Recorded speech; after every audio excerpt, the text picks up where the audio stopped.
Feliz sábado. Obrigado, igualmente. No sábado passado, nós falamos sobre um respaldo muito importante. E esse respaldo que eu falei aqui para os irmãos, de suma importância, tocamos em alguns pontos que nos levou a uma reflexão muito tremenda. Eu ia falando sobre o santuário, mas o texto que eu passei para os irmãos foi a igreja do Vale da quê? Da Visão. Entendem, irmãos? Estão lembrando? Sim. Ok, parece um irmão que está lembrando aqui. Falamos da igreja do Vale da Visão, e a igreja do Vale da Visão tem a ver com a igreja profética, a igreja que recebeu os oráculos proféticos. E essa igreja não é mais senão a igreja adventista do sétimo dia, porque de acordo com o Apocalipse 2:17, ela tem o testemunho de Jesus e guarda o quê? Os 10 mandamentos. Em Apocalipse 19:10, nós entendemos que o testemunho de Jesus é o espírito de profecia. Agora, em Isaías 22, a igreja do Vale da Visão, vimos que ela está morta, mas os seus mortos não estão mortos com espada, nem na guerra. E entendemos que se os mortos não morreram na espada nem na guerra, é porque eles estão mortos de que forma? Espiritualmente. No versículo 4 nós vimos Deus chorando e pedindo com que se desviasse o seu rosto, porque já não consegue mais contemplar a mortificidade dessa igreja e a mortificidade dos pecados que ela se encontra. No versículo 11, nós vimos que essa igreja cavou reservatórios, não olhou para cima. No versículo 12, somos convidados a rapar o cabelo, ao pranto e ao choro, mas no versículos 12 também encontramos ali gozo e alegria, matam-se vacas, degolam-se ovelhas, e se diz comamos e bebamos porque amanhã o quê? Morreremos. E entendemos que a rapadura do cabelo, o pranto e o vestir-se de saco e cinza tem a ver com jejum. Fomos mais além e vimos que esse versículo aponta para o juízo investigativo. Desenhamos aqui uma pequena ilustração do santuário e vimos a dinâmica do santuário e paramos no segundo compartimento, que é o lugar santíssimo. E fizemos uma aplicação com o santuário celeste e vimos que o nosso Arão, ou nosso Melquisedeque, Cristo Jesus, se encontra no lugar santíssimo, no trono da graça, à destra da majestade, intercedendo por cada um de quem? De nós. Agora, estudando um pouco sobre os instrumentos do santuário, nós vimos que no lugar santíssimo havia a arca do concerto, e por cima da arca havia o propiciatório, e por cima do propiciatório haviam 2 querubins de ouro, envolto o rosto para a arca. Dentro da arca havia o maná, a vara de Arão que floresceu, e também havia os 10 quê? Mandamentos. Agora, o maná significa o que, irmãos? A reforma alimentar. Maná é o pão dos anjos, Salmo 78, versículo 24. E nós vimos que quando Deus tirou Israel do Egito, levou ele para o deserto e lhe deu a lei da saúde, que o povo tinha que comer maná. Depois Deus deu os 10 mandamentos. Está lá na arca, no segundo compartimento do santuário. E fizemos uma aplicação de que nós somos chamados a um estilo de vida saudável. E eu falei aqui que nós não somos vegetarianos para não ficarmos doentes. Não, isso é engano. Se alguém está aqui pensando que está sendo vegetariano para não ficar doente, está enganado. Deus nos dá a reforma da saúde. Deus nos chama a ser vegetarianos de propósito. Porque quando sair o decreto dominical, nós teremos que abandonar as grandes cidades e teremos que fugir aonde? Nos calabouços, nos montes. E a reforma da saúde, para quem já obedece, já vive, vai lhe capacitar a depender apenas de pão com quê? Com água. Nós vimos Elias. Elias fugiu diante da Jezabel, e Jezabel representa o sistema paganizado. Jezabel representa a Igreja Católica Romana, que é a igreja paganizada. Acabe representa Estados Unidos da América. Jezabel recebe a ordem de Acabe, assim como também Estados Unidos da América vai receber a ordem do papado para implementar um decreto de quê? Dominical e posteriormente um decreto de morte. Jezabel implementou um decreto de quê? De morte contra o profeta de quem? De Deus, Acabe. E Acabe, ouvindo o decreto de morte implementado por Jezabel ao mando de Acabe, Elias fugiu aonde? No deserto. Certo? Estão entendendo, irmãos? Então, a ver a tipologia. O Antigo Testamento são histórias que? Proféticas. Significa dizer que o que aconteceu com os profetas voltará a acontecer com quem? Conosco. Então, Elias foge no deserto, mas em contrapartida, Deus já havia preparado a água e o pão. Quem trouxe o pão? Os anjos. O anjo trouxe o pão. A água, Deus já havia providenciado. Então, a reforma da saúde que nós estamos lutar para aplicar na nossa vida vai nos capacitar para vivermos no deserto no período da perseguição só de água e pão. Os anjos vão trazer pão e vão trazer água. Agora, quem não está acostumado já com a alimentação vegetariana ou quem não tiver papilas gustativas com base no alimento que Deus nos quer levar a comer, não vai resistir o viver nos calabouços só de pão e água. Então, não nos iludamos de que estamos a ser vegetarianos para não ficar doente, irmão. Não é isso o propósito verdadeiro. Então, o primeiro Elias teve essa experiência e foi para o céu. Depois surge o segundo Elias. Quem é o segundo Elias? João Batista. Veio com o mesmo espírito do primeiro quê? Elias. Ele comia quê? Alfarroba e gafanhoto. Só que não são gafanhotos, não. São frutos silvestres. Não é gafanhoto de gafanhoto. E João era muito simples. Também lambia mel. E João vestia roupa de camelo. Aí tem a ver com a simplicidade no vestuário. A reforma do vestuário. Agora, surge o terceiro Elias. Quem é o terceiro Elias? Somos nós. O irmão e eu somos o terceiro Elias. Então, do mesmo jeito que Deus chamou o primeiro Elias a viver, chamou o segundo Elias a viver, ele chama o terceiro Elias a viver. E a mensagem do primeiro Elias era contra quê? O paganismo. A mensagem do segundo Elias também tinha a ver com o paganismo religioso no tempo dos judeus, tinha a ver com a preparação da primeira vinda e tinha a ver com a reforma espiritual, a mensagem da justiça pela quê? Pela fé. E a mensagem é a mesma, irmãos. Nós temos que combater o paganismo no mundo, na igreja, temos que incentivar a preparação para a chuva seródia, a recepção da vinda do Messias, Cristo nesse caso, e também levar o povo a um revivamento e uma reforma espiritual. Então, esse é o resumo do que nós falamos no estudo passado, fora do contexto daquilo que estamos a falar sobre o Apocalipse. E entendemos aqui, estamos aqui compreendidos. Agora vamos abrir Apocalipse, capítulo 3. Apocalipse, capítulo 3, onde é o nosso ponto de partida. Apocalipse, capítulo 3. Não é? Perdão, capítulo 2, não é 3 não, capítulo 2. Apocalipse, capítulo 2. Vamos ler os versículos 12 até os versículos 17.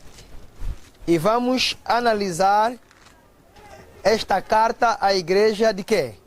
Pérgamo, certo? Ok. Apocalipse, capítulo 2, versículos 12 até 17. Diz assim, versículos 12 até 17. E ao anjo da igreja que está aonde? Escreve. Isto diz aquele que tem a espada aguda de quantos fios? 2 fios. Parem ali. Irmãos, eu não estou aqui para pregar, mas estou aqui para ser usado por Deus de maneira que possamos entender cada texto desta carta, como fizemos na semana passada. Se vocês repararem, cada introdução tem a ver com a necessidade de cada igreja. Jesus dirige esta carta à igreja de Pérgamo. Em primeiro lugar, nós temos que entender o que significa Pérgamo. Pérgamo significa elevado. Para quem não sabe, então vamos ali anotar. Elevado ou exaltado. Este é o significado de Pérgamo? Não é? Pérgamo significa elevado ou exaltado. Como nós já vimos que Efésio significa desejado e é o período da igreja apostólica primitiva. Então, Pérgamo quer dizer elevado ou exaltado e Esmirna significa, é o período da igreja perseguida. Não é? O período em que houve perseguição dentro da igreja. Agora, Jesus, se os irmãos perceberem, o versículo 12 diz: ao anjo que está na igreja de Pérgamo escreve, isto diz aquele que tem a espada de 2 gumes, ou de 2 fios. O que significa espada? Vamos abrir Hebreus capítulo 4. Hebreus capítulo 4. Vamos entender o que significa espada e o porquê da introdução que Jesus se apresenta como aquele que tem a espada de 2 gumes. Hebreus capítulo 4, versículos 12. Diz assim: porque a palavra de Deus é viva e o quê? E mais penetrante que o que, irmãos? Que a espada alguma de 2 quê? Gumes. Parem ali, viu só? Jesus diz aqui à igreja de Pérgamo que eu sou aquele que tem a espada de 2 quê? Gumes. Agora, Hebreus 4,12 nos dá a entender que a espada de 2 gumes representa o quê? A palavra de Deus. Então, quer dizer que Pérgamo é o período em que havia escassez da palavra de quem? De Deus. Entendeu uma coisa, irmãos? É por isso que a introdução Jesus diz como? Eu sou aquele que tem a espada de 2 gumes. E Hebreu nos diz que a espada de 2 gumes é a palavra de Deus. Então, no período de Pérgamo, a palavra de Deus havia desaparecido neste período. Por quê? Porque no período de Esmirna houve o que, irmãos? Perseguição. E vimos que Esmirna é o período de 313 até o 538. E na época do 500, não é? E 38 é aqui onde depois se alarga até 1798, que é o período da supremacia que papal. Então, se Éfeso, como nós já vimos no estudo anterior, é o período da igreja apostólica primitiva, em Éfeso os apóstolos defenderam acerrimamente o quê? A verdade pura como ela é em Cristo Jesus. É por isso que se nós conectarmos com o cavalo branco, vimos ali que o cavalo é branco e o branco significa o quê? Pureza. Então, de acordo com o Apocalipse 6, no primeiro selo aberto, o cavalo branco, é o período da doutrina pura. Uma doutrina que Cristo implementara na igreja apostólica primitiva e os apóstolos defenderam acerrimamente o evangelho eterno, a verdade presente dos seus dias, e não permitiram que os nicolaítas subsaíssem nesse período e que não entrassem as heresias na sua época. Já em Esmirna, não é? Já em Esmirna, nós vimos aqui que se acende uma quê? Uma perseguição contra a igreja nesta fase. Eles foram perseguir terrivelmente, foram mortos por causa da palavra de Deus. É por isso que temos ali, tu és pobre, mas és quê? És rico. Os apóstolos aqui, a igreja tornou pobre fisicamente porque o Estado confiscou os bens, mas ela era rica porque ela tinha uma fé consistente no Senhor do Senhor. É aqui onde os cristãos começaram a ser queimados, começaram a ser colocados em campos, não é, com leões, em jaulas, decapitados por causa do evangelho da palavra de Deus. Agora, em Pérgamo, a palavra desapareceu. É por isso que Jesus vem e diz, eu sou aquele que tem a espada de quantos gumes? 2 gumes. Vamos concluir o versículo de Hebreus. Hebreus 4, versículos 12. Vou repetir a leitura. Porque a palavra de Deus é viva e eficaz e mais penetrante do que a espada de 2 gumes, e penetra até a divisão da alma e do espírito e das juntas e médulas, e é apta para discernir os pensamentos e intenções do que, irmãos? Do coração. Agora, irmãos, no período de Pérgamo, Satanás trabalhou com 2 instrumentos. Neste período aqui, Satanás trabalhou com 2 instrumentos para poder derrubar a palavra de Deus, na qual Cristo se apresenta como sendo a espada de 2 gumes. Agora, quais são os 2 meios que o diabo usou para poder desvincular a palavra nesse período? A transigência e a perseguição. O diabo é assim, ele trabalha com transigência e também trabalha com a perseguição. Ele desencadeou uma perseguição no período de Pérgamo e também desencadeou a transigência. Agora, irmãos, aqui em Pérgamo, que é o período do ano 523 até 538, nesse período, e depois surge aqui o alargamento até o período de 1698, depois da morte do Papa Pio VI, não é? Então, nesta fase, a palavra de Deus havia sido banalizada, banida. Não havia a palavra de Deus nessa fase.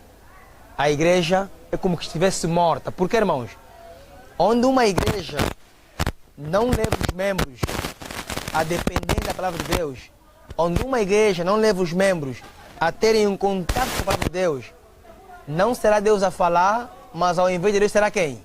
O homem. E vai haver uma morte espiritual, porque a palavra é viva e eficaz. A palavra de Deus traz vida, ela é espírito. E quando a palavra de Deus não é exaltada, quando ela não é lida, quando os membros não entram com ela em contato, haverá uma morte espiritual. A palavra não é valorizada, ela se apaga na mente e nos corações das minhas almas. Voltamos em Apocalipse, capítulo 9. Vamos ler outro versículo. Já entendemos aqui o versículo 2, o porquê da introdução que Jesus faz, tendo ele a palavra, a espada de 2 gumes. Versículos 13, diz assim, versículos 13. Apocalipse 2, versículos 13. Diz assim: eu sei as tuas obras e onde habitas, que é onde está o trono de quem? E retens o meu nome e não negaste a minha quem? Ainda nos dias de quem? Minha fiel testemunha, o qual foi morto entre vós, onde habita quem, irmãos? Ok, parem aí. Jesus diz como? Eu sei onde estás e onde habitas é onde está implementado o trono de quem? Satanás. Reparem bem, irmão. Satanás implementou o trono no período de quê? De Pérgamo. E o período de Pérgamo é onde a palavra cessou. As Bíblias deixaram de existir. A palavra de Deus deixou de ser pregada. A transigência e a perseguição ocorreu nesse período, alastrando um pouco daquilo que ocorreu no período de quê? De Esmirna. Agora Jesus diz a eles que eu sei onde você habita, eu sei onde você está. É onde Satanás implementou o seu quê? O seu trono. Vamos a Apocalipse 13. Apocalipse 13 há uma similaridade com essa expressão trono de Satanás. Olha só. Eis aqui Apocalipse capítulo 13, versículos 1. E eu pus-me sobre a areia do quê? E vi subir do mar uma quê? Que tinha 7 cabeças e 10 quê? E sobre seus chifres 10 quê? E sobre as suas cabeças um nome de quê? Blasfêmia. Parem aí. João é levado em visão no capítulo 13 do Apocalipse e ele fica na areia do mar.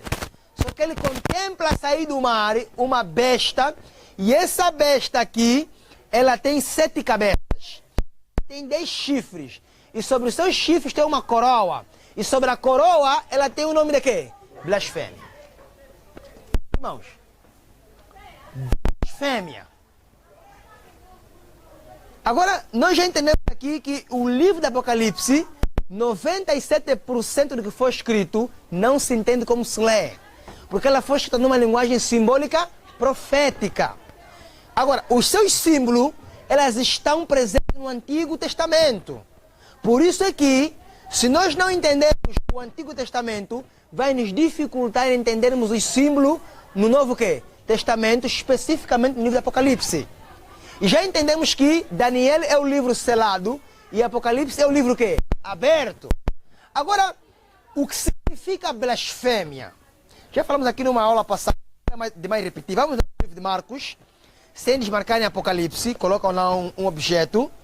No livro de Marcos, capítulo 2, vamos entender o que é esse nome de blasfêmia. Por que essa besta, ela tem uma coroa e na sua coroa tem um nome de blasfêmia. Marcos, capítulo 2, não é? Marcos, capítulo 2, versículos 3 até o versículos 8. Mas vamos até o versículos 7 melhor. Diz assim: e vieram ter com ele quem? Jesus, conduzido um paralítico trazido por um quarto. E não podendo aproximar-se dele por causa da multidão, descobriram o telhado onde estava e, fazendo um buraco, baixaram o leito. E Jesus, vendo a fé deles, disse ao paralítico: filho, perdoados estão os teus quê? Pecados. Verso 6. E estava ali assentado alguns dos escribas que arrazoavam em seus corações, dizendo: por que diz este assim o que, irmãos? Blasfêmia!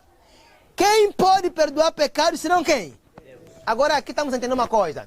A besta que subiu do mar, que tem 7 cabeças e 10 chifres, e uma coroa, e na coroa um nome de blasfêmia, entendemos que blasfêmia significa o que, irmãos? Colocar-se no lugar de quem? De Deus, porque só Deus é que pode perdoar o quê? Pecados. Então, os judeus sabiam que Cristo, ao perdoar pecado, estava a colocar-se no lugar de quem? De Deus, e aquilo era o quê? Blasfêmia. Agora, irmãos, besta é um animal de 4 patas. Um cão é uma quê? É uma besta. Então, se besta é um animal, se nós viajarmos Daniel capítulo 7, vamos Daniel capítulo 7, Daniel capítulo 7, sem desmarcar o Apocalipse, que é o nosso foco de estudo, estamos aqui apenas a entender algumas expressões um pouco difíceis, e profecia é mesmo assim. Daniel capítulo 7, Daniel depois de Ezequiel, Daniel capítulo 7, versículos 17, diz assim. Primeiro vamos ler o versículos 2 e o versículos 3. Diz assim: falou Daniel e disse: eu estava olhando na minha visão da noite, e eis que os 4 ventos do céu combatiam aonde, irmãos? E quatro o quê? Grandes, diferentes, um dos quê? Subiam de onde? Olha só, João vê a sair do mar uma quê? Uma besta. Daniel também vê 4 animais grandes combatendo no mar. Isso é visão. E visão é simbólica. Agora, Daniel, ao ver esses animais combaterem no mar, ele não entendeu o que significam esses animais. Então, ele pediu uma explicação ao anjo que lhe revelou esta visão. Olha o versículo 17. Daniel 7, 17. Estes grandes animais, que são 4, são 4 que, irmãos? Que se levantarão daqui. Agora voltemos a Apocalipse 13. Apocalipse 13, já entendemos aqui que besta é um quê? É um animal, e o animal é o quê?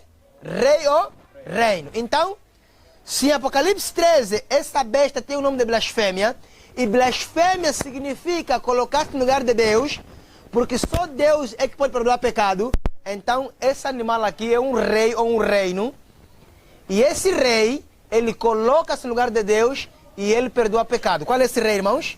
O papado. O Papa é o único elemento na face da terra que se coloca no lugar de Deus e que procura ter as mesmas prerrogativas que Deus tem em perdoar o quê? Pecado. E eu falei aqui em um dos estudos como é que está sistematizado o sistema católico dentro do contexto dessa blasfêmia.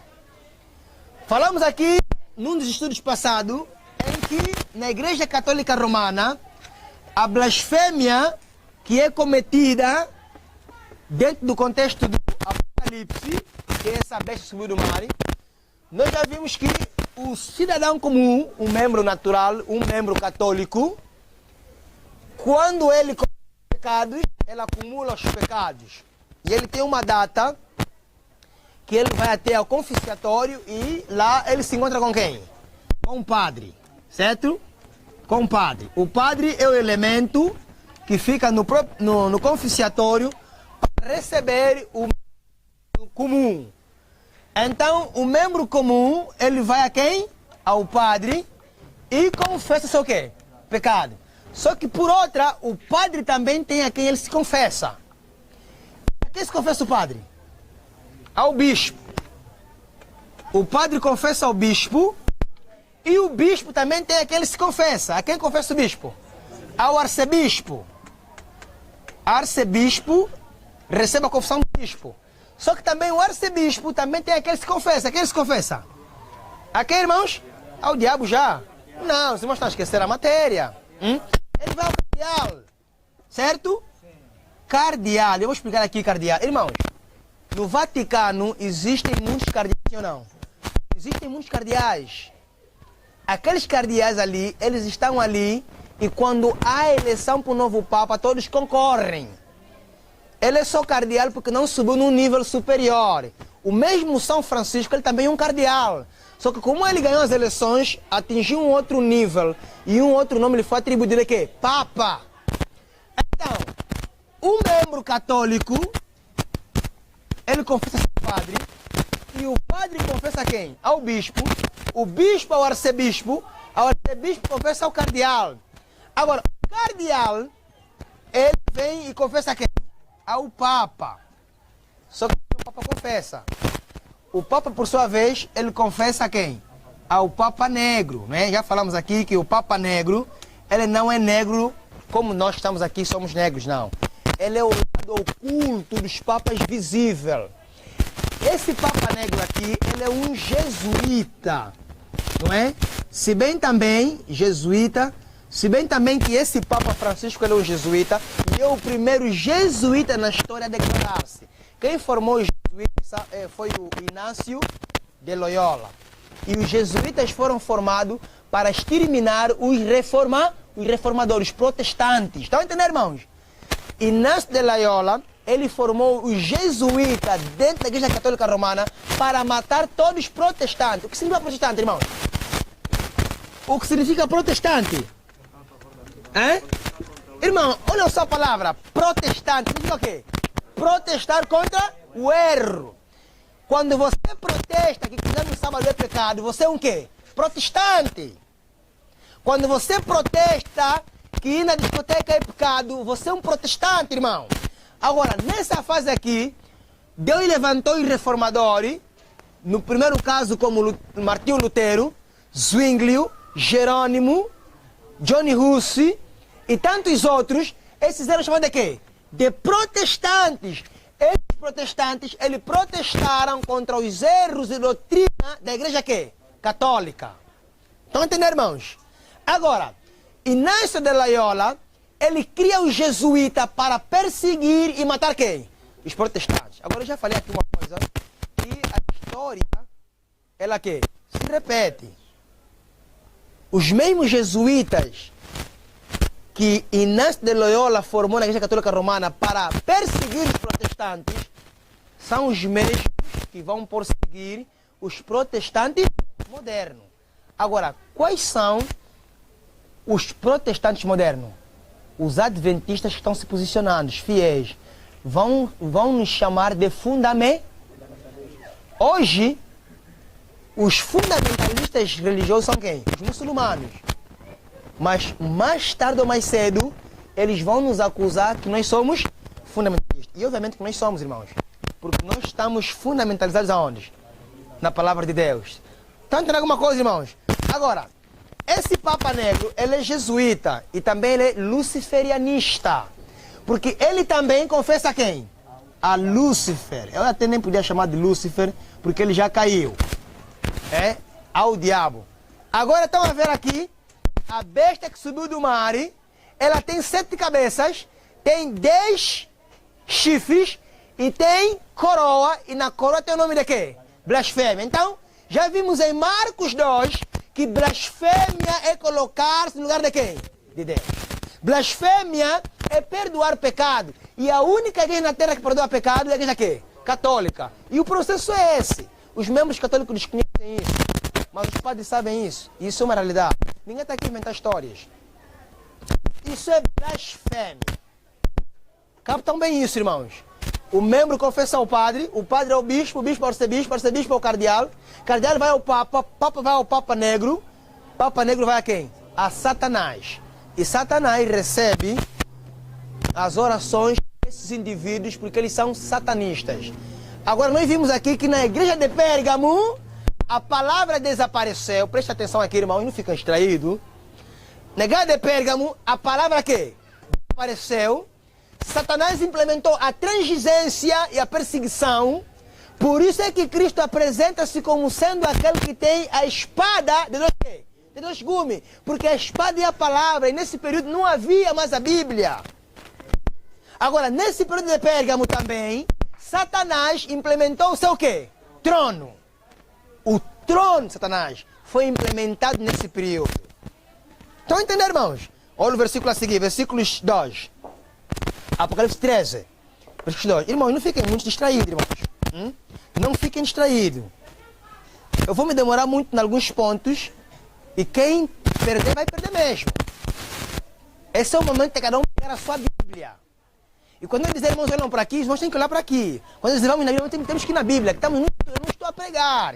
E é cansativo, às vezes, falar ponto por ponto. E eu vejo os irmãos distraídos e tal. Isso atrapalha. Agora, vejam só, irmãos. Versículo 2. E a besta que vi era semelhante ao quê? Ao quê, irmãos? Vamos ler, irmãos. Versículos 2 de Apocalipse 13. Vamos acompanhar o estudo. E a besta que vi era semelhante ao quê? Vai ali. Se vocês voltarem em Daniel capítulo 7, Daniel teve uma visão e na visão viu quantos animais? 4 animais. Qual era o primeiro animal? Leão. Irmãos, o irmão David Pedro, ele tem um estudo sobre a marca da besta e o número 666. Peguem esse estudo, lá está já tudo explicado. Eu acho que o nosso amado já tem, tirei o estudo, tá? Tá lá. O título é 666. Nesse estudo aqui, está lá tudo claro. E eu incentivo os irmãos que peguem esses estudos, para que quando nós estivermos a fazer nossos estudos, os irmãos já sabem alguns símbolos. Daniel 7, nós encontramos aqui, Daniel 7. Aliás, desmarquem Apocalipse. Aliás, sem desmarcar Apocalipse, vamos a Daniel. Ponham lá uma coisa no Apocalipse, vamos voltar de novo aqui, tá? Vamos a Daniel. Ah, bom, Daniel, irmãos, vamos abrir Daniel. Aqui no estudo, vamos abrir Daniel. Vamos ter pressa de nada aqui. Estamos na presença de Deus, amém, irmãos? Amém. Daniel 7. Daniel capítulo 7. Vamos abrir Daniel capítulo 7. Daniel capítulo 7. Já tivemos naquela hora, vamos voltar de novo lá. Daniel capítulo 7, versículos 1, para entendermos, diz assim. No primeiro ano de Belsazar, rei de Babilônia, teve Daniel na sua cama um sonho e visões da sua cabeça. Escreveu logo o sonho, relatou a suma das coisas. Falou Daniel e disse, eu estava olhando na minha visão da noite, e eis que os 4 ventos do céu combatiam no mar, e 4 animais grandes, diferentes um dos outros, subiam do quê? O primeiro era como quê? E tinha asas de quê? Eu olhei até que lhe foram arrancadas as asas, e foi levantado da terra e posto em pé como um homem, e foi-lhe dado um coração de homem. Continuei olhando, e eis aqui o segundo animal, semelhante a um quê? O qual se levantou de um lado, tendo na sua boca 3 costelas, entre os seus dentes. E foi-lhe dito assim, levanta-te e devora muita carne. Depois disto eu olhei, continuei olhando, e eis aqui o outro semelhante a um quê? E tinha 4 asas de ave, nas suas costas tinha também este animal 4 cabeças, e foi-lhe dado o quê? Depois disto eu continuava olhando na minha visão da noite, e eis aqui um 4º animal, terrível e o quê? E muito forte, o qual tinha dentes grandes de quê? Ele devorava e fazia em pedaços e pisava aos pés o que sobejava. Era diferente de todos os animais que apareceram antes deles e tinha 10 que, irmãos? Parem aí. Irmãos, João vê que a besta que subiu do mar tinha 10 que? 10 chifres, pontas. Estão a entender? Quer dizer que o mesmo último animal que Daniel viu é o mesmo que João quê? João viu a similaridade, a visão é quase similar. Agora, no capítulo 7 de Daniel, Daniel teve um sonho, uma visão, certo? Deus lhe levou um espírito. Ele viu 4 animais. Qual era o primeiro? Leão com quê? Asas. Ok. Quem pegar o a minha palestra, um vídeo que eu já fiz, que já fizemos, já vai entender tudo lá. Eu não vou entrar muito a fundo, vou dar apenas alguns detalhes. Leão com asas. O que significa asas? Rapidez. O leão tem asas. Irmãos, já viram leão com asas? Já? Então não existe. Na visão, o profeta vê com olhos de quem? De Deus. A visão é simbólica. É símbolo. Não é uma realidade. Ou seja, é uma figura que nos leva a perceber uma quê? Uma realidade, certo? Ok. Leão com asas. Agora, leão, já vimos no versículo 17 do capítulo 7 de Daniel, que um animal significa quê? Rei ou rei. Qual é o animal que representa Angola? Ok. Estamos claros? Estados Unidos. Águia. África do Sul. Cobras. Bafana, bafana, cobra. Camarões. Leão. Leão indomável. Todas as nações da terra têm um animal que lhe representa. Então, Deus fala a nossa língua. Amém, irmãos? Para nos fazer entender. E a profecia é mais fácil que a matemática, irmão. Agora, vejam só. Esse leão aqui que se levanta, que tem asas, representa qual império? Babilônia. Babilônia foi o primeiro império mundial. Agora, por que ela tem asa? Porque Babilônia foi rápido em conquistar o mundo e subir o quê? No topo. Estão entendendo? Babilônia derrota quem? A Líbia. Mas quem? Egito. Certo? E essas asas aqui é a rapidez com a qual a Babilônia sobe no topo. Começa a reinar. Depois qual é o animal que vem? Urso. Certo? O urso também aqui, ela tinha costeiras na onde? Entre os dentes. E tinha um pé fixo e um pé quê? Levantado. Significa aí o urso é os médios e os persas. Dois impérios que se unem para formar um. Um império era fraco, o outro era forte. Por isso é que o animal tinha dois pés firmes, era o império forte, os medos. Os persas eram mais fracos, então eram os pés levantados. Agora, as duas costelas representam também os reinos que eles invadiram, nesse caso também a Babilônia, para que eles pudessem subsair como império mundial. Depois do urso vem o quê? Leopardo, certo? Leopardo. Esse leopardo tem quantas asas? 4 asas e 4 o quê? 4 cabeças, certo? 4 asas e 4 cabeças. Agora, o leopardo representa o quê? A Grécia. As 4 cabeças representam os 4 generais que substituíram o rei da Grécia, que se chamou Alexandre o Grande. Agora, as asas também representam a rapidez com a qual a Grécia dominou o quê? O mundo. Depois da Grécia, que é o leopardo, vem o quê? O animal que? Animal terrível e que? Expansoso. Esse animal terrível e expansoso, por que ele é terrível? Porque Daniel não conseguiu ver a sua característica. Agora, João em Apocalipse 13 nos dá a verdadeira característica desse quê? Esse animal. Voltemos agora em Apocalipse 13. Vamos lá. Agora João nos dá a verdadeira característica. É por isso que Daniel e Apocalipse é um só quê? Um só livro. Apocalipse 13. Agora vamos lá bem. E a besta que vi era semelhante ao quê? Parem ali. Daniel viu o quê? Leopardo. E o que é o leopardo? Grécia.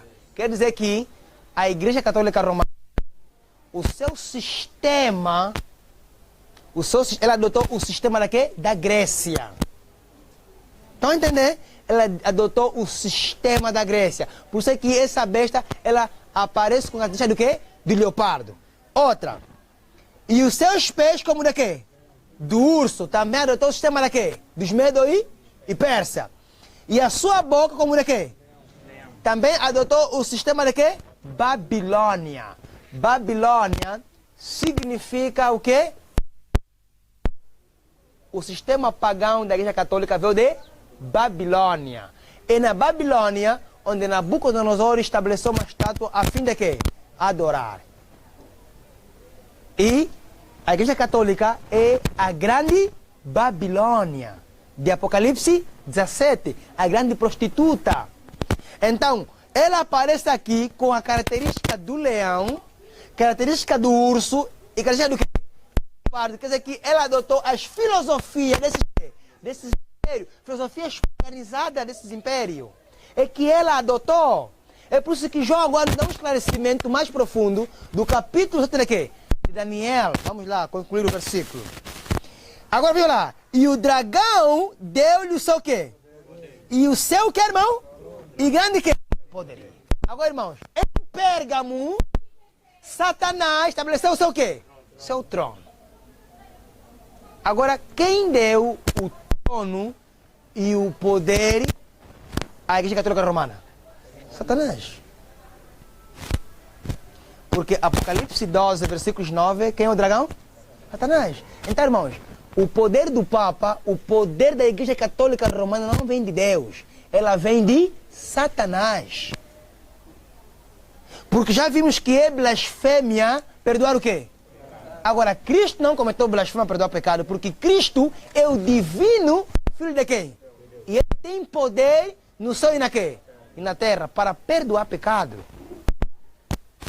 Será que estamos entendendo aqui alguma coisa, irmãos? É por isso que... Voltemos para Apocalipse 2. Apocalipse 2. Apocalipse 2. Versículos quanto? 13. Eu sei as tuas quê? E onde habitas, que é onde está o que, irmãos? Estão a ver? Então, na igreja de Pérgamo, cadê o meu pano? Na igreja de Pérgamo, nesse período de Pérgamo, a palavra de Deus desapareceu, irmãos. A palavra de Deus foi banalizada. Por isso é que Jesus aparece como tendo a espada de dois quê? Dois gumes. Para restabelecer outra vez de novo o quê? A sua palavra. Nessa fase os membros abandonaram a palavra. Houve uma morte espiritual. Houve uma perseguição, uma transigência. A Igreja Católica Romana estabeleceu o seu quê? O seu trono. O papado surgiu. E perseguiu a igreja com a transigência e a perseguição. É assim que o diabo faz, irmãos. E parece mentira, mas é verdade, irmãos. Todas as igrejas, elas têm multiplicidade de aplicações para o quê? Para os nossos dias. Eu fiz uma aplicação aqui no sábado passado, segundo a iluminação de Deus, que nós também estamos na fase do Efésio ao mesmo tempo, que é a fase que temos que defender o quê? O Evangelho eterno, para não entrar o erro onde? Na nossa doutrina, porque está tentando penetrar vários erros. Falei aqui de um dos grandes erros que está para entrar na igreja, ou que já entrou na igreja, a ordenação de mulher no ministério dos pastores. Falei também de um erro que entrou na nossa igreja, o transplante de sexo, os transgênero. Hoje temos pastores que não têm mais sexo de homem, mas tem sexo o quê? Mas quando ele nasceu, ele era quê? Era homem.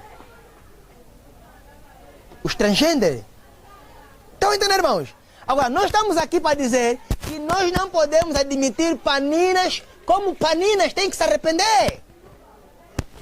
A igreja não pode batizar paninas e continuarem paninas. Ao menos que se arrependam ou tornam homem, não são batizados, irmãos. Agora, irmãos, prestem bem atenção.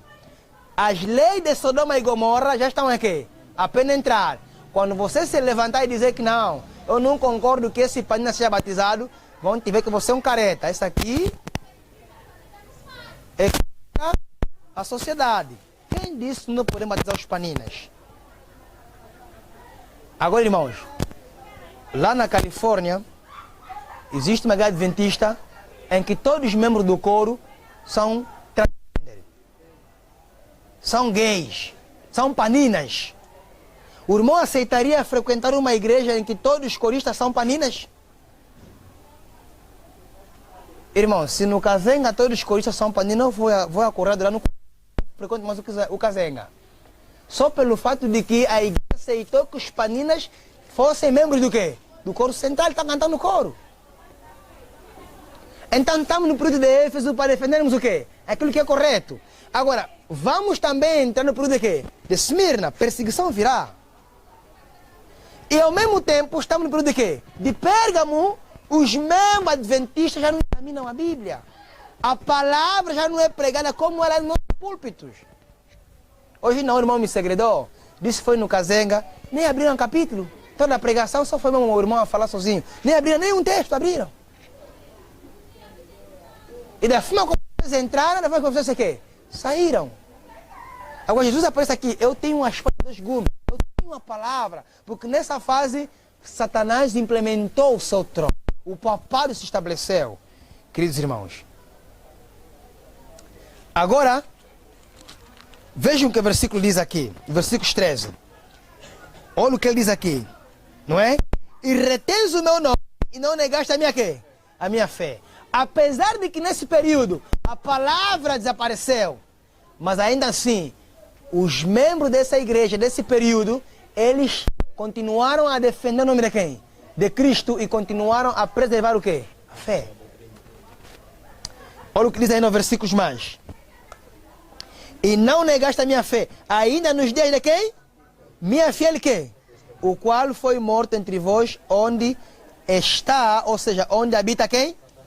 Agora, irmãos, presta bem atenção. Esse Antipas não existiu. É apenas uma figura que Jesus usa. Os grandes pesquisadores pesquisaram e nunca encontraram ninguém com esse nome na época apostólica. É como quando eu falei aqui sobre os Nicolaitas. Os Nicolaitas eram discípulos de Nicolau. Só que pesquisaram, nunca encontraram nenhum Nicolau na história, a não ser um dos quais fazia parte dos 7 quê? Diáconos. Então, alguns acreditam que esse Nicolau, que fazia parte dos 7 diáconos escolhido em Atos 7, havia se apostatado e ele começou a ensinar que a fornicação e o adultério não é quê? Não é pecado. É por isso que eles eram chamados de Nicolaitas. E Judas combateu os Nicolaitas, que diziam que agora já fomos salvos pela quê? Pela graça. Fazer sexo sem se casar não é nenhum mal. É essa a filosofia que eu trouxe na igreja, os jovens. Os jovens hoje fazem sexo sem se casarem. Os jovens hoje se masturbam, assistem pornografia e acham que é normal. Essa é a doutrina de quem? Dos Nicolaitas. Então, Antipas representa todos aqueles que eram fiéis e que preferiram morrer a quando da transigência e a perseguição da Roma papal ao estabelecer o trono de quem? Satanás, no período da guerra de quê? De Pérgamo. É por isso que ele diz assim, Antipas, minha fiel testemunha. É um nome que Jesus usa para todos aqueles que se firmaram diante dessa perseguição e transigência no tempo de Pérgamo, que é a igreja na qual a palavra havia se disseminado. Vamos no outro versículo. Qual é o versículo a seguir? Mas umas poucas de coisas tenho contra ti, porque tens lá os que seguem a doutrina de quem, irmãos? O qual ensinava quem? A lançar tropeços diante dos filhos de quem? Para que comecem os sacrifícios de idolatria e o que, irmãos? Parem aí. Agora, irmãos, eu tenho, porém, contra ti que lá existem alguns que ensinam doutrina de quem? Balaão. Quem foi Balaão? Vamos lá em Números, para entendermos quem foi Balaão. Vamos ver, irmãos? Por que esses nomes são citados aqui, são no Antigo Testamento, já não existiram? Números. Números, capítulo 25, número 25.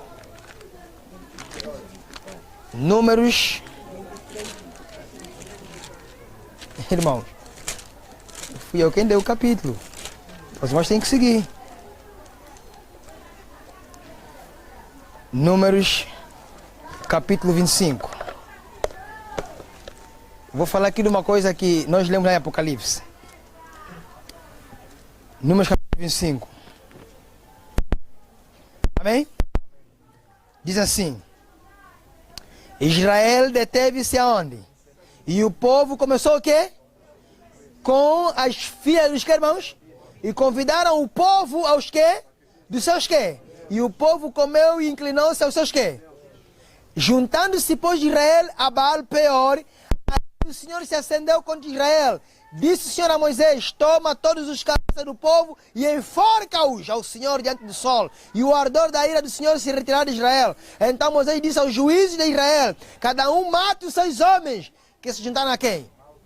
E eis que veio o homem dos filhos de Israel, aos seus irmãos, uma midianita, perante os olhos de Moisés e de toda a congregação dos filhos de Israel, chorando ele diante da tenda da quê? Vendo isso, Finéias, filho de Eliar, Eleazar, o filho de Arão, sacerdote, se levantou do meio da congregação e tomou uma lança na sua mão. E foi após o varão israelita até a tenda. E os atravessou a ambos, ao varão israelita e à mulher pela sua barriga. Então a praga cessou de sobre o quê? Prostituição, fornicação. Um líder adventista da época de Moisés, presidente da associação, da união, da divisão, se juntou com uma medianita, entraram numa tenda a fazer relação sexual em pleno dia. Quem influenciou estes israelitas a se prostituírem? Balaão. Balaão era profeta de quem? De Deus, mas apostatou. É ele que, corrompido por dinheiro, através do rei Balaque, insinuou as midianitas, e essas, por sua vez, entraram na raça de quem? De Israel, e corromperam todos os mancebos da nossa idade, jovens, que estavam a se preparar para atacar Jericó, e matar os de Jericó, e entrar na cidade. Jovens, Deus está nos preparar para atacarmos Jericó. Jericó é o mundo. Jericó são as abominações que o mundo vive hoje. E Deus está nos preparar para atacar Jericó. Só que Satanás, ele sabe que se nós como jovens se reunirmos sempre aqui para estudarmos, para entendermos o tempo que vivemos, encaixar as profecias e vivermos a palavra, nós ganharemos muitos jovens presos do diabo onde? No mundo. O que é que ele faz? Ele usa mulheres que não estão convertidas para deixar cair quem? Os obreiros. Cuidado, jovens. Nem tudo que brilha, nem toda água dá para quê? Para beber. E muitos irmãos estão aqui sentados, estão a namorar com mundanas. Estão a trazer pentecostais para namorar com ele dentro da fé. Estão a trazer os do Simão Toco, estão a trazer os evangélicos para namorar com ela e dizer que vamos lhe converter. O irmão Espírito Santo. Foi esse meio que o diabo usou para deixar cair o quê? Os tropas hebreus. Nós somos guerreiros, irmão. Nós somos tropas do exército do Senhor. Deus está nos preparar para a chuva seródia, para atacarmos o mundo e tirar os jovens das trevas para a luz. Então Satanás que usou Balaão, e usando Balaão, levou todos a apostatarem na prostituição. É por isso que Jesus usa a figura de Balaão e aplica em que igreja? De Pérgamo. Tenho, porém, contra ti. E ensinas a doutrina de quem? De Balaão. Já muitos obreiros que dizem que não, masturbação não é pecado, é uma fase para nós se conhecer como jovem, irmãos. Não, fornicação não é pecado, o pecado é só adultério, fornicação não. Irmãos, adultério é quando você é casado e comete com uma outra mulher. Fornicação é quando você é jovem e está fazendo sexo sem se casar. As duas coisas é pecado, irmãos. É pecado. E agora, há outras maneiras que nós estamos a consumir a doutrina de Balaão. Como? Através das novelas. As novelas ensinam o quê? Prostituição. A novela ensina a prostituição. E a prostituição é uma doutrina de quem? De Balaão. E muitos nós estamos aqui, consumimos essas doutrinas de Balaão. Assistimos os beijos das novelas, assistimos os atores a se tirarem roupas, a fazerem a sexualidade livre, assistimos os filmes da Hollywood, assistimos as pornografias, que são doutrinas de Balaão, a entrar na guerra de quê? Pérgamo, que é uma fase atual que nós vivemos, porque nossos jovens já não estudam a palavra de Deus. Outra, a superstição, o espiritismo entrou na guerra de quê? De Pérgamo, é uma doutrina de Balaão também. Voltemos ao Apocalipse. Jovens, Apocalipse 2. Olha o que diz aqui, irmãos. O versículo 14. Mas uns poucos de coisas tenho contra ti, porque tens lá os que seguem a doutrina de Balaão. Eles seguiam a doutrina de Balaão. Muitos estamos aqui, seguimos a doutrina de Balaão. Não é? O qual ensinava Balaque a lançar tropeços diante dos filhos de Israel, para que comecem o sacrifício da idolatria e se prostituíssem. Será que você aqui nesta tarde, você está seguindo a doutrina de Balaão? A prostituição? Será que o teu corpo é templo do Espírito Santo, está limpo, está purificado? Está preparado para receber a chuva seródia? Ou você está seguindo a doutrina de Balaão, a prostituição, a qual Balaão levou Israel a se prostituir no tempo de Moisés? E os irmãos viram qual foi o juízo de Deus aí. Todos que se prostituíram foram enforcados aonde? Ao meio-dia. Irmãos, Deus é um Deus de amor, amém? Mas há um detalhe que nós não vamos esquecer aqui. Deus não é só Deus de amor, também é Deus de justiça. Deus na sua justiça não quebra a sua misericórdia e na sua misericórdia não quebra a sua justiça. O salário do pecado é o quê? Se nós continuarmos a pecarmos, irmãos, voluntária e deliberadamente, Deus vai nos matar. O juízo divino. Jesus, ao morrer do Calvário, ele morreu para mostrar que a lei não pode ser o quê? Abolida. Quem peca quê? E ele morreu no teu e no meu lugar para que a lei continuasse permanente. Se nós estamos aqui jovens, continuamos a seguir o plano de Balaão, que é a prostituição e a superstição, Deus vai nos tratar no dia do juízo com muito rigor. Doutrina de Balaão, jovens, é as novelas que ensinam a prostituição. Doutrina de Balaão é as pornografia. Doutrina de Balaão é a prostituição, o sexo livre, jovens que não se casaram a fazerem sexo. Doutrina de Balaão. Essa doutrina que muitos estão a seguir na guerra de Pérgamo. Olha o versículo a seguir, versículos 15. Assim tens também os que seguem a doutrina do que, irmãos? O que é o quê? Aborreço. Já vimos aqui. Balaão, que era profeta de Deus, apostatou devido ao quê? O dinheiro. Foi corrompido por rei Balaque. E Balaão representa muito daqueles irmãos dentro da igreja, se calhar estão aqui entre nós, que promovem as praias com as irmãs da igreja. Há bando de irmãos que são os promotores de praias com as irmãs da quê? Da igreja. Contribuem 1000 kwanza porque quê? É retiro para ir na praia, para começar a ver as cuecas das irmãs. E depois que acontece, irmãos? A prostituição. Acontece hoje. Hoje há muitas igrejas adventistas, muitos jovens que estão nos clubes de prevadores, estão em outros clubes. Irmãos, eu fiz parte do clube de Sarão durante muitos anos. Essa é a atividade do diabo, irmãos. A atividade do inimigo é essa nos dias de hoje. Deus nos chama como jovens do exército de Israel para se prepararmos para atacar Jericó. Satanás introduz Balaão e diz que não, ainda não é tempo de atacar Jericó, ainda é tempo de diversão, piquenique. É tempo de acampamento, é tempo de irmos na praia. Para começar a ver a xuxa das irmãs, a música das irmãs, aí depois queria quê? Cobiça. Eu já vi muitos irmãos no Facebook a se tirarem foto, a postarem foto. Estamos na Barra Rodolândia. Quais irmãs? As irmãs de Capitula, as irmãs de Cueca, as irmãs de Carcinha. Os Nicolaitas hoje. E aquele Kwanza, se você tirasse pelo menos 100 folhetos, para salvar uma vida, ou 2 vidas, você comprasse pelo menos um disco para você ir dar uma arma para se evangelizar.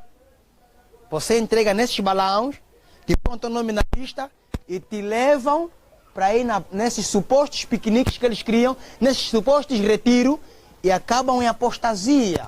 Balaão, ele amava muito dinheiro. São os líderes adventistas dentro da igreja hoje, nos clubes, no JA, que promovem os retiros, os piqueniques, as praias dentro da igreja. São esses líderes hoje. Devido o que, irmãos? O dinheiro. Irmãos não contribuem. Dão para ir nesses piqueniques. Lá não oram, não estudam o capítulo nem versículo. Irmãos, eu quando descobri esses pecados, eu deixei ele no acampamento. Eu frequentei muitos acampamentos da igreja. Eu já fui muito mais grande ainda, mais big ainda. Eu já trabalhei uma vez como big da noite. O quão big da noite? Você fica de vigília das 0 até as 5, só a rondar nas tendas. É, irmão, só andar nas tendas. Colocavam-me a mim como big do Kazenga, um irmão do Curtu, ainda existe lá, era também muito grande, outro era do Jerezinho, outro do Tunga, para rondarmos às madrugadas, qual é o indivíduo que vai sair de uma tenda para ir aonde? Até as meninas. E víamos muita coisa, irmãos. Víamos muita coisa, até líderes da JA, líderes da JA, líderes master, a se encontrar com os membros nas tendas. Nicolaitas, Balaão. E essa é a situação que Pérgamo o quê? Viveu. E eu já dizer como. Eu fiz parte de um quarteto de música na igreja, que é o quarteto Capela Alfa, todos eram casados. Mas quando nós íamos ir cantar numa igreja, irmãos, depois de cantar, você via as moças a virem pedir autógrafo, a pedirem número. E homens diziam assim, os meus amigos, que já eram casados, no Maia, da Leite. Com quem diz, você não pode ficar muito burro. Elas é que estão aqui, é que estão a vir, faz sexo com elas. Hoje é o pecado de Balaão dentro da igreja de Pérgamo. E muitos de nós estamos a viver esses pecados assim. Por causa do dinheiro. Outra, Nicolaitas. E Jesus aborrece de Balaão e dos Nicolaitas. E os Nicolaitas, eles ensinavam uma graça barata. Peca e o quê? E vive.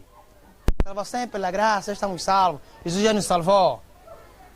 Você não precisa obedecer para ser salvo. Esses são fanáticos, são extremistas. Esses são armados que são mais santos, é que vão ir no céu, irmãos.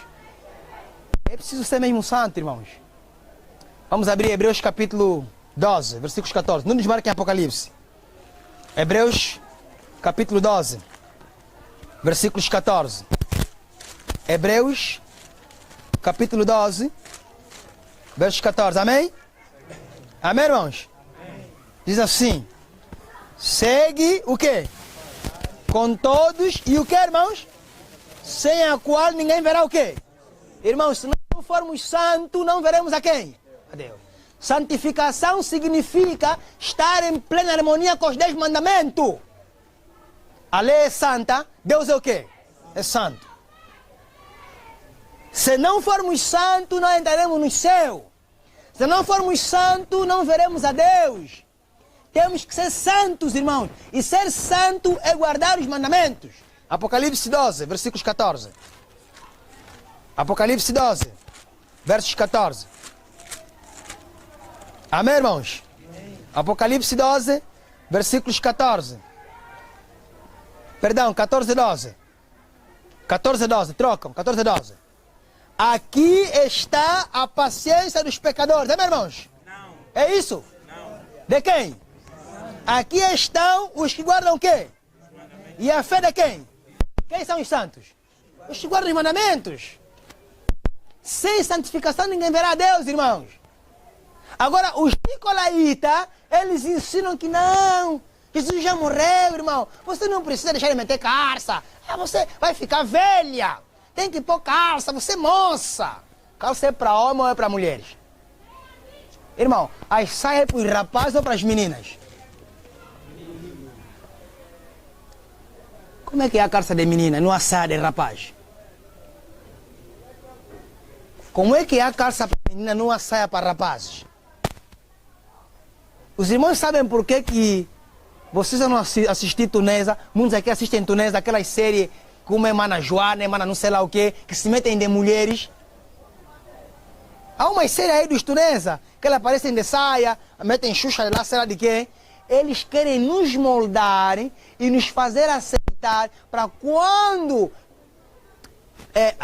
aprovarem uma lei sobre hispanina, nós já temos como o quê? Como aceitar? Porque já nos moldaram, já nos prepara. O diabo nos prepara, também chama-se terrorismo estético. Ele nos prepara a mente. E muitos de nós temos aquelas séries nos nossos telefones. Muitos de nós rimos com aquelas séries. Isso é blasfêmia. Eles estão a zombar de Deus. Muitos de nós temos aquelas pedras do canal do show, que ela para sair de saia. Estão a nos moldar porque a televisão nos molda ao padrão do mundo. Estão entendendo, jovens? Hein? Agora, olha o que está aqui, santificação. E hoje aparecem indivíduos como Nicolaitas, como Balaão, e nos introduzem essas heresias dentro da igreja e acham que não, é normal. Tem que fazer sexo, tem que experimentar, tem que fazer com a irmã, porque às vezes vou levar, dizem como? Não podemos levar galinha no saco, né? Não é isso que dizem? Mas tem que? Tem que levar no saco. Quer dizer, experimentar, que não devemos experimentar. Voltemos ao Apocalipse 2. Já entendemos ali o que significa Balaão. O que significa Nicolaíta, já sabemos isso. Olha os versículos 16. Arrepende-te, o quê? Quando não em breve viverei a ti e contra eles batalharei com a espada da minha quê? Já entendemos aqui o que é espada. Irmãos, em toda fase, Deus faz ameaça advertência.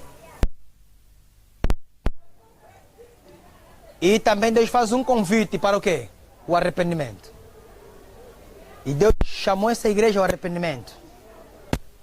A igreja de Pérgamo é a igreja do período do ano 513 até 538. É nesse período aqui onde o diabo usou a transigência e a perseguição.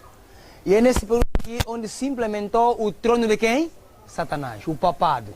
Porque no ano 513 é nessa data onde foi promulgada a primeira lei dominical pelo imperador Domingos que? Constantino. Nessa data aqui, no ano 513. Constantino já havia levantado um decreto dominical. Porque de 503 até 513 são quantos anos? São 10 anos. E é a fase de que período? Esmirna, certo? O diabo lançará algum de vós na prisão durante quanto tempo? 10 dias. Ser fiel até a morte, dar-te-ei o quê? A vida. 10 dias. Ezequiel, capítulo 4, sim. Efésios ou Esmirna? Exatamente. Estamos aqui dentro desse contexto. Sim, 503. 503 a 513. E tirados do 3, com quem são 10 anos. Cada dia 1 ano, Ezequiel 4, versículo 6. E é nessa fase aqui, certo? Onde houve uma quê? Uma terrível perseguição. Agora, aqui alarga-se até 530 quê? E 38, onde já Satanás começa a estabelecer o quê? O seu trono na igreja de Pérgamo. Já não existe a palavra de Deus aqui. A transigência e a perseguição penetra. Estão a perceber, irmãos? E aqui, Jesus vê o trono do diabo estabelecido. Roma aqui penetra. Porque em 538, alarga-se até 1798, onde vem o período da quê? Da supremacia papal. A idade que? Média. Essa data vamos ver mais. Daniel 11 e Apocalipse 11. É a mesma coisa. As duas testemunhas. Daniel 11 e Apocalipse 11 é uma coisa. Já falamos aqui que Apocalipse e Daniel é só um livro. Um é a profecia e outro é o quê? A revelação. Versículo 17. Quem tem ouvidos, ouça o que o Espírito diz. Ao que vencer, darei eu a comer do maná escondido e dar-lhe-ei uma pedra branca e na pedra um novo quê? Escrito, o qual ninguém conhece, não aquele que o pode quê? Receber. Falamos aqui no sábado passado sobre o quê? O maná. E onde estava o maná, irmão? Na arca. O que significa maná? Para os anjos. Reforma da quê? Da saúde. E fizemos aqui uma aplicação, já repeti aqui no princípio. E eu falei aqui que a reforma da saúde não é para nós não ficarmos doentes, é para nos capacitar para quando sair o decreto dominical e o decreto de morte, ao fugirmos nos montes, a nos capacitar a dependermos do pão e água. Imagina o irmão que está acostumado a comer carne, peixe, a beber gasosa, as Coca-Colas. Irmãos, se eu pudesse explicar bem como é que é a Coca-Cola e como é que é a Red Bull, eu colocaria o André aqui, porque ele trabalha numa empresa de publicidade e ele vê como é que as colegas deles, e ele vê como é que a Coca-Cola lá é, quando colocam no chão aquele veneno. E muitos de nós estamos a beber Coca-Cola, irmãos. Beber Coca-Cola é pecado terrível. É cocaína. Irmãos, quando nós se acostumamos com esses alimentos e não queremos dar um passo, não queremos largar esses alimentos, nós não vamos subsistir como Elias subsistiu do pão e água. E os anjos não nos darão o pão, irmãos. E eu falei aqui que a nossa água e o nosso pão estão preparados. Amém, irmãos? Estão preparados. Agora, irmãos, se nós vencermos, nós comeremos o maná. E o maná no santuário terrestre estava dentro da arca. Se nós vencermos, irmãos, nós receberemos uma pedra branca e na pedra estará um novo quê? um novo nome. O meu nome não será mais Davi, eu terei um outro nome de acordo com o caráter que eu vou dar a Deus aqui na face da terra e as experiências que eu vou viver, irmãos. Não haverá 2 Pedro, não pode haver 2 Pedro, nem 2 Davi, nem 5 Abraão. Receberemos nomes diferentes. E se os irmãos lerem o livro Vida e Ensino, vocês vão ver que Jesus não será mais chamado de quê? Jesus. Jesus é um nome atribuído. Quem atribui esse nome é o Espírito Santo através de Gabriel. O seu nome será Jesus. Que significa Deus salva. Não terá mais ninguém para salvar, então o nome não terá mais significado. O Espírito Santo é o Pai de Jesus. Ele é quem atribui esse nome de Jesus. E ele não será mais chamado de Jesus. Ele no White afirma isso no livro Vida e Ensino. Não será mais. Todos nós teremos nomes diferentes. E há um hino novo aí. Há um novo nome na quê? Na glória. É o meu, sim é o meu. Santos anjos contam essa história. Pois fui perdoado. E agora o quê? Irmãos? Fui perdoado e agora? Estão a ver essa dificuldade? De tanto ouvirem rock da Rafaela Pinho, não escutam o hinário. Nem conhecemos o ensino. O nosso ensino é doutrina, irmãos. Aquele não foi escrito à toa. É baseado aqui no Apocalipse 2,17. Um novo nome da glória. Esta é a revelação, fiel à interpretação. Palavra do Senhor, uma oração. Amém?